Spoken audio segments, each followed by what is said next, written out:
how to transfer money from Worldcoin to your bank account. So here's how it works. First, you want to load up the Worldcoin app and make sure you are signed into your account. Once you've signed in, you want to select wallet at the bottom. So how this works, here you will be able to see your balance, and you want to click on the three dots next to send, and then you will select withdraw. Now right here you will have to choose a provider or crypto carrier which is going to convert your Worldcoin into another fiat currency.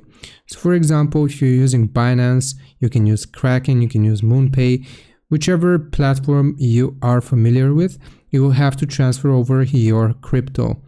And from within that specific crypto provider, you will need to withdraw your money. So you will need to have linked your bank account, for example, like I said, on Kraken, on Binance, and then you can withdraw from that platform, and this is going to transfer over your Worldcoin into the crypto provider itself.